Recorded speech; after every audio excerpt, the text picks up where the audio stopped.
Hello, everyone, and welcome to the 126th episode of Don't Forget the Popcorn.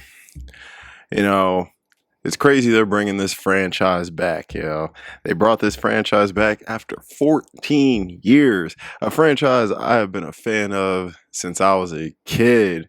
I saw the first one of these in theaters back in, I think it was 2000 or yeah, I think it was 2000, maybe 2001, one of them. But we're talking about Final Destination Bloodlines, 2025, directed by Zach Lepowski and Adam B. Stein. Now, I just saw this, I saw it over the weekend. I'm going to just give you a quick review off the head. It will be spoiler free. But we got to talk about this thing. So I was very excited to see this because, it's been a long time since we got a new Final Destination movie. And I actually was a fan of the 2011 release. There's a kill in there that I just love. It's fake as hell, but I just love it. But they said they're coming back with a longer movie. It's going to be crazier kills. We're in a time where we have more technology and horror is hot right now. Horror is honestly the hottest genre right now. It's making a lot of money and it's actually getting some prestige to go with it. So that's pretty cool. I went into this, I saw the Rotten Tomatoes score. I heard a couple little reviews and people were saying this thing was great. They're saying it was possibly the best one of the franchise. Now, I'm not gonna say where I think it falls in the franchise because I'm thinking about maybe doing a ranked video and ranking all of them. And if you guys would like that, let me know in the comments. If you've seen this movie, let me know in the comments. Let me know what you think. So, Final Destination Bloodlines. Uh, Everyone knows a Final Destination movie. The main thing to start it out is the premonitions, and we get a premonition here and we're back in like the 70s, I believe, and we see a woman and a man going on a date to a new restaurant that's in the sky, and that's where the premonition happens, and we jump into the now, and the woman who was at the restaurant, we follow her granddaughter, and hence where we get the name Bloodlines because this movie follows the descendants of the people of the woman who had the premonition back in the 70s, which I thought was kind of a cool concept because the whole thing is they're not supposed to be here.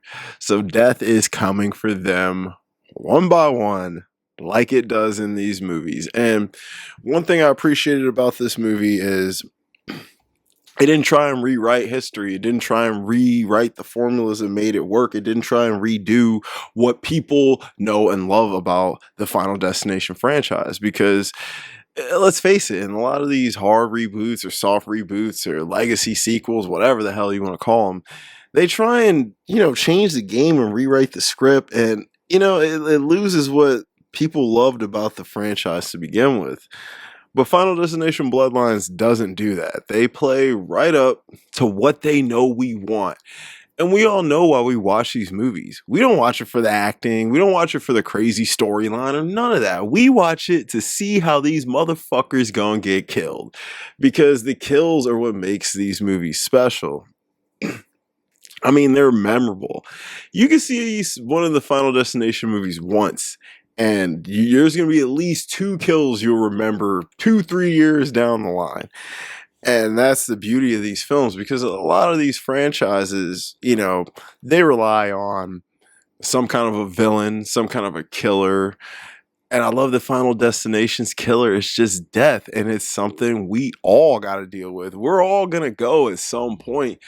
It's just, when is your time? And if your time is now, your time is now. And you can try and cheat death or whatever, but it's always going to come back for you. So I do love the concept of these movies. First things first, this movie, it's gruesome. It's gruesome. There's some gnarly kills in this movie. I mean, we might as well just talk about the kills while we're at it. There are some gnarly kills in this movie. I gotta say, I think one of my favorite new kills is out of this movie throughout the franchise, because they do some stuff, and they tease the kills just like they do in all the other movies. They tease them and make you think it might be this or that, and I love that about the movies. I mean, these movies make your eyes cut in every direction, because when you're doing regular mundane things in life, you don't think about all the little things around you like these people do, because they're expecting something to happen, and it puts you on edge, and it ups your anxiety. And it's one of the coolest things about these movies. And this movie, there's no shortage of that.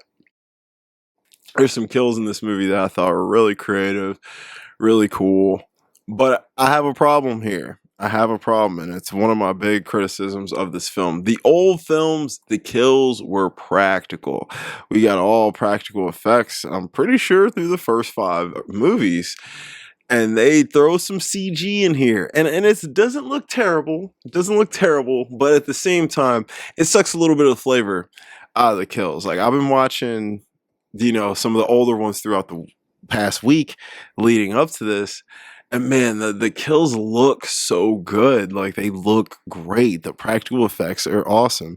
And this movie, they fall a little short at times, but man, the kills are so fucking gruesome. It's not going to take you out of it. It's not going to take you out of it. The kills are absolutely spectacular. And man, I thought they were funny. These are some of the funniest kills in the entire franchise. I cracked up watching some of these people die, and I even guessed some of them. I was like, I think this, because they foreshadow how almost all of them are gonna get killed, and I was like, I think this person's gonna die like that. And it happened, but the way it happened was just so comedic. There's a couple kills in here. I'm not gonna lie, and I've heard other people say they laughed at it, and I heard other people say they didn't quite like the humorous route, because the first 2 movies, they kind of got a serious tone, especially the first one. I mean, the first one, the first one's got some of the better acting in it.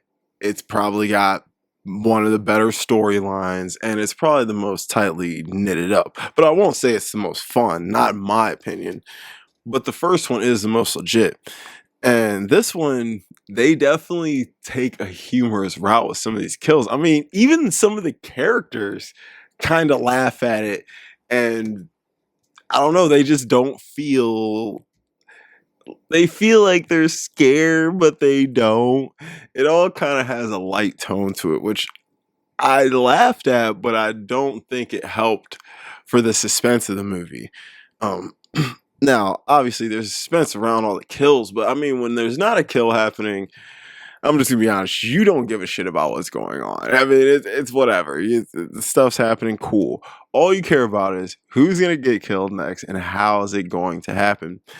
And I thought these characters were flat, pretty much all of them, except one character. There's a cousin character to our lead who, he's pretty funny. I liked him. He had the most charisma of anyone in the movie. But I mean, these characters, man, these actors, I didn't love them. They weren't bad. They just weren't elevating this at all. Like, I didn't find them interesting. I don't need to see them again. I mean, you won't see them again, but I would not be interested in seeing a more prequel stuff with these people. No, these characters were boring. Our lead, she was not great.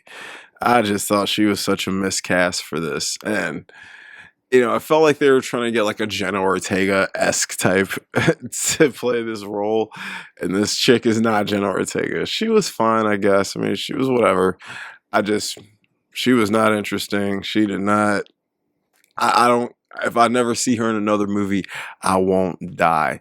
And I gotta say the same thing for almost every other character in this movie. There's really not too many familiar faces in this, except our man, Tony Todd.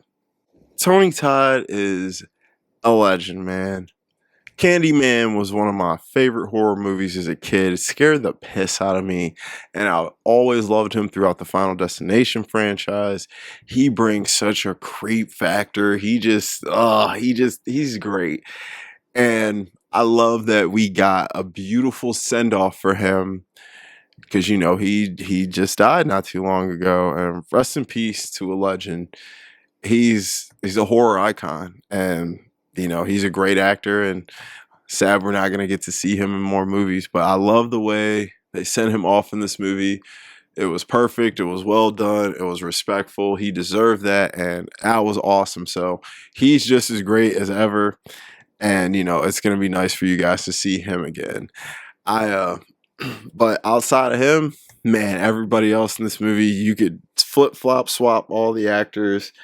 I would not care, and I don't think anyone else would either. But this movie, man, it's got a heartbeat to it. It's got a charm to it.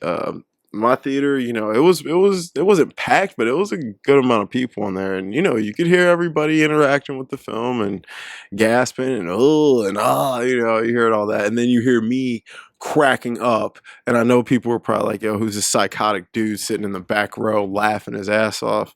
That was me, and I thought the movie had a nice little pace. I will say it blew through. It's almost 2 hours. That runtime, it went through nicely. You know, the direction, the kill direction's great. The actors, yeah, but that's not why we're here. You never here for the Final Destination characters. You could really care less, especially after the second one. After the second one, you could really care less who's in these movies. You just want to see these guys get killed. And let's keep it real. It's almost like Terrifier. Now, I will say, I am starting to get invested in the Terrifier story because I do think they fleshed that out pretty nicely with the last one. But I mean, come on now. We know why we watch a Terrifier movie. We want to see art and we want to see how he's gonna fuck these dudes up. And it's the same thing with Final Destination. Now, some horror movies you do watch because you are invested in the story. This is not one of them. At least not for me. And I don't think for most people it is either. But I mean, this installment does bode well for the future of the franchise. Are we gonna get another one in 3 or 4 years? Maybe. And if we do, I'm game for it. I'm here for it. I didn't love this movie. I had a good time with it. I laughed at it. I thought it was fun. If you're a horror fan, a Final Destination fan, I definitely would suggest it to you, and I would suggest go see it in theaters. But it's not. I mean, it's not going to make my top 10 of the year. At least I don't think. I hope not. Because if it does, that means we had not a great year. But I mean, it ain't sinners or nothing, but it was fine. I had a good time, and you will too. Go with a friend, and you guys can just laugh and act stupid and jump and scream on each other, whatever. So the future, I do think it's looking bright for this franchise, and we'll see how much money it makes because we all know that's the bottom line. But I do think it's going to make enough to warrant another film. As long as people are going to pay to see them, they're going to keep making them. So that is what it is. Final Destination, go see it with a friend, go see it with a family member, whatever. Have a good time with it, but don't go in expecting to have your socks knocked off. I know some people are absolutely loving this movie. They are like, yo, it's one of the best of the year. And I liked it. It was fun, but I wouldn't go that far. I would temper expectations going into it. That's just me. But I will say, the way these motherfuckers die in this movie is diabolic, man. So, go see it. I'm going to give Final Destination BloodLines a 7.1 out of 10. Guys, thank you so much for watching my Final Destination BloodLines review. Let me know if there's a film or topic you'd like me to review. Like and subscribe. Help me hit my goal of 700 subs by the end of spring. I appreciate you all. Follow me on Letterboxd, Ralph Vader. I'll link that below. I got a podcast with my buddy, The Cutting Room Floor. I'll link that below for more movie content. I'll be back next week. And don't forget the popcorn.